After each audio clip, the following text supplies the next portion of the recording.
오늘은 그 숲속에 안개가 좀 이렇게 드리워져 있네요. 운치가 있습니다. 네, 운치가 있습니다. 정말 조명이라는 운치를. 네. 역시 우리가 아마추어라서 안개 낀 버전으로. 뭐 특별히 하시는 거 있으세요? 감기에 안 걸리기 위해서? 저는 좀 찬 음료를 안 마시고요. 1년 내도록 안 먹습니다. 아, 진짜요? 진짜 더운 날도 가능하면은 미지근하게 목을 보호하기 위해서 네. 항상 따뜻한 차를 많이 마시는 편입니다. 왜 그렇게 사세요? 아니, 여름에 찬 거 안 먹고 어떻게 견디지? 그럼 아이스크림 안 좋아하세요? 아이스크림 안 좋아. 근데 진짜 더운 8월 달에는 아이스를 먹기도 하는데 야. 손꼽힐 정도로. 야, 아니 땡볕의 8월에 가끔 아이스를 먹는 이은정 작가와 함께 하고 있습니다. 유난스럽습니다. 제가 좀 기관지가 약하다 보니 어쨌든 감기 안 걸리시게 네. 감기에 걸리지 않는 비타민보다 더 좋은 그런 책을 좀 소개해드리도록 하겠습니다. 어떤 책 가져오셨어요? 네, 이 책은 출간된 지 한 8년? 9년 넘었어요. 제가 꼭 소개를 드리고 가야 자녀 교육서를 어머님들께서 제대로 읽었다는 생각을 하실 것 같아서. 그 정도의 기본서입니까? 왜냐하면은 네. 요즘 어머님들 회복 탄력성이란 말 많이 들어보셨죠? 많이 쓰시죠. 네, 자녀 교육서에도 끊임없이 나오고요. 부모 교육 강좌에도 항상 단골로 등장을 합니다. 최성애 박사님께서 네. 2014년도에 출간을 하시면서 이 특별히 회복 탄력성을 네. 고른 이유는 나와 우리 아이를 살리는 회복 탄력성이라고 안내가 되어 있어요. 단순히 우리 아이들이 스스로 회복 탄력성을 키우는 것을 넘어서 우리 아이를 키우는 부모, 교육자가 어떤 마음으로 회복 탄력성을 키워나가야 되는지에 대해서 네. 같이 관계를 설명해서 저는 이 책을 가지고 왔습니다. 개념 자체가 그냥 아이가 실패했을 때 주눅들지 않도록 회복 탄력성을 키워주자가 아니라 연관된 사람은 아이와 함께 양육자인 부모잖아요. 그래서 양육자의 회복 탄력성도 매우 중요하고 그것이 어떤 관계를 가지는지 파악하는 것은 더더욱 중요하다. 이런 차원의 말씀이신 것 같아요. 네. 최성애 교수님의 회복 탄력성 이렇게 돼 있습니다. 나와 우리 아이를 살리는 이런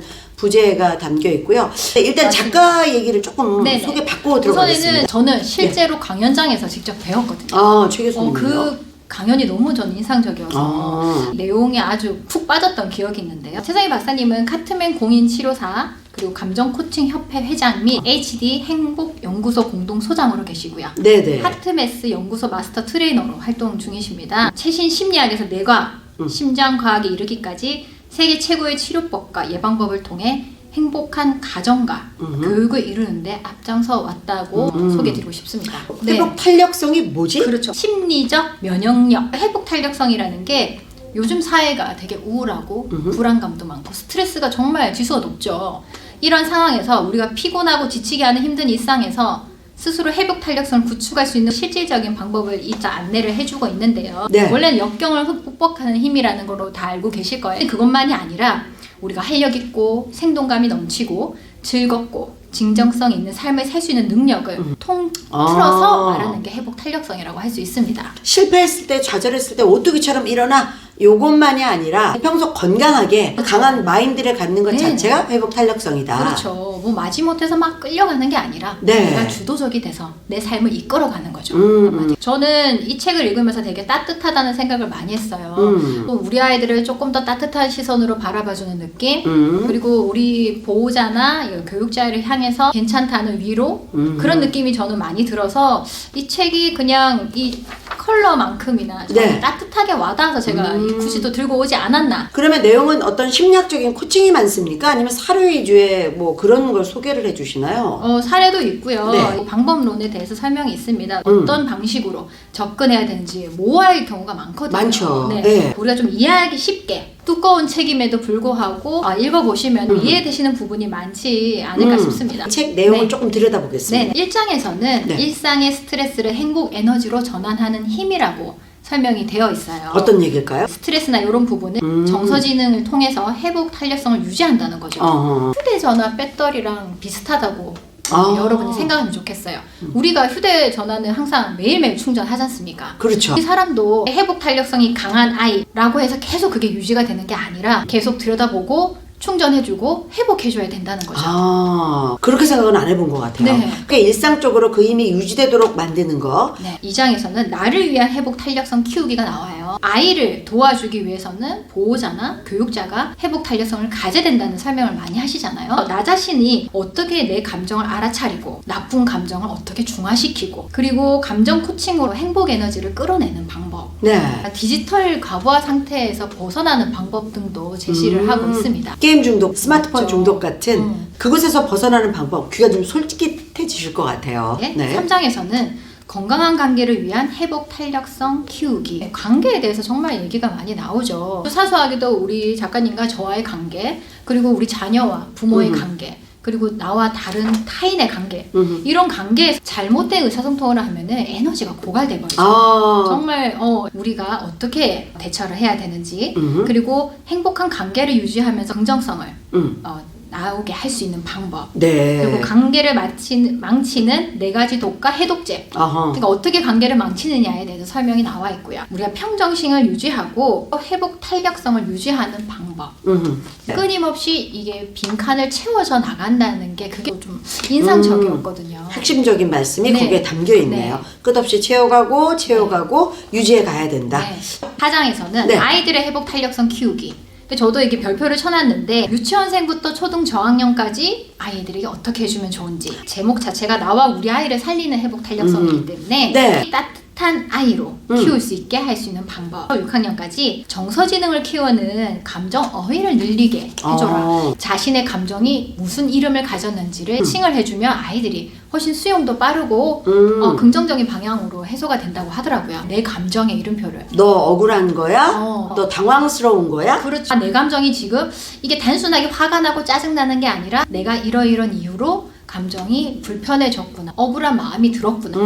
감정도 가르쳐 줄 수 있어야 된다. 네. 그렇게 코칭이 돼야만 스스로 감정을 이해하고 네. 회복 탄력성을 키울 수 그렇죠. 있다. 왜냐하면 네. 감정에 나쁜 감정은 없다는 게 아시다시피 그렇지 않습니까? 근데 아이들이 스스로 내 감정이 이렇게 화를 내는 게 나빠. 이런 감정을 안 가질 수 있도록 도와주는 네, 거죠. 그렇네요. 네. 전체의 내용 중에서 제일 좀 눈에 띄었거나 꼭 소개해주고 싶었던 어떤 부분이 좀 있으십니까? 여러분과 같이 나눠보려고 제가 메모를 해왔습니다. 네. 네. 회복 탄력성이 높은 아이로 키우는 가정에서 정서지능은 굉장히 중요합니다. 정서지능을 발전시켜야 아이가 한쪽으로 기우지 않고 전인적인 아이로 클 수 있습니다. 마음이 편안하고 따뜻하고 밝고 건강한 아이로, 즉 회복 탄력성이 높은 아이로 자랄 수 있습니다. 회복 탄력성이 높은 아이들은 세상이 좀 더 좋게 변할 수 있도록 자신이 세상에 공헌할 수 있다고 믿는다고 합니다. 자기 효능감을 믿는 것이죠. 실수를 하더라도 좌절하거나 포기하지 않습니다. 설명이 되어 있습니다. 쉽게 얘기하면 나는 괜찮은 사람이기 때문에 늘 일을 열심히 해. 지금 실패했어도 늘 열심히 하기 때문에 또 열심히 할 거야. 라는 만족감을 채워갈 수 있도록 아이에게 그런 효능감을 늘 키워주자. 네. 아이들의 관계를 유지하는 게 되게 쉽지 않지 않습니까? 네. 근데 그럴 때 우리가 생각이나 감정, 행동에 유연성이 생기고 적응력이 높으면은 아이들이 건강해져요. 경직되지도 않고 위축되지도 않고. 사실은 굉장히 좀 깊이 있는 책이라서 또 심리학에 기초를 두고 있는 책이라서 좀 어렵다라고 네. 생각하실 수도 있으실 것 같아요. 쉬운 책만 할 수는 없으니까 전반적으로 이 책을 다 읽으시면서 이현정 작가님께서 이 아이를 키우면서 연결이 됐다는 그런 부분이 좀 있으셨어요? 저희 아이가 중학교 2학년 때 새로운 습관을 들이는 되게 힘들었어요. 시간 관리도 힘들어하고. 시간 관리? 네, 그럴 때 나는 왜 이렇지? 자기 비하하는 말을 조금 하고. 그때 당시에 여기 시간 관리 기초 기술 익히기라는 파트가 있었어요. 네네. 이 부분을 아이에게 조금 안내를 해준 경험이 있습니다. 아이가 자기 시간을 제대로 조절을 못하고 자기 스케줄을 제대로 관리를 못한다. 한번 활용을 해보시면 어떨까? 제가 한번 소개를 드려볼게요. 예. 이 시간 관리에는 기초적인 기술이 들어갑니다. 자신이 가치를 두는 일에 따라 우선순위를 매겨서 계획을 세우는 게 중요해요. 애들한테 계획을 세우라고 그냥 던져주시는 것보다 크게 많이도 하실 필요 없으세요. 한 3가지 정도로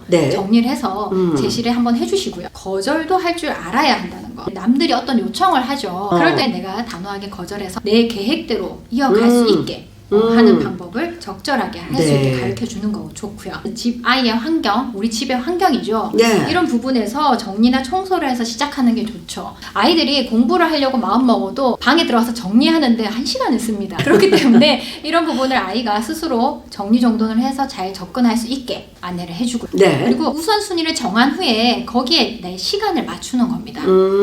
어떻게 시간을 조절해야 될지를 시행착오 여러 번 거치다 보면은 나만의 방법을 찾을 수 있다는 것이고요. 네. 마지막으로 우리가 운동이나 수면이나 섭식 등 생활 기본 점검을 하는 거죠. 생각보다 운동할 시간도 부족하고 잠잘 시간도 불규칙하고 아이들은 특히나 너무 늦게 자고 막 잠도 아침에 못 일어나고 이런 부분이 많기 때문에 충분히 본인이 조금씩 개선할 수 있는 방법들을 찾아서 내가 스스로 만족감을 느끼고 그리고 개선해 나가면서 스스로 나도 꽤 괜찮은 사람이야 하면서 회복 탄력성을 조금 높여줄 수 있는 방향으로 네. 이끌어주면 어떨까 하는 생각을 해봅니다. 네, 가라앉아 있지 않고 스스로 통통 튀는 탄성을 좀 찾아갈 수 있으려면 정서적으로 안정된 아이로 키워야 하고 정서적으로 안정된 아이들이 회복 탄력성이 높다.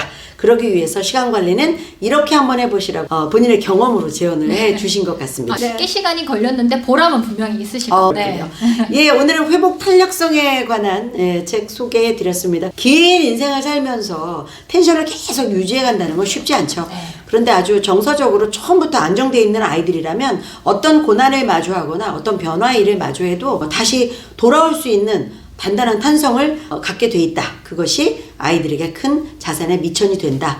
저는 이렇게 들으면서 내 피부의 회복 탄력성은 언제 돌아올까? 이런 생각을 좀 해봤어요. 공감하세요?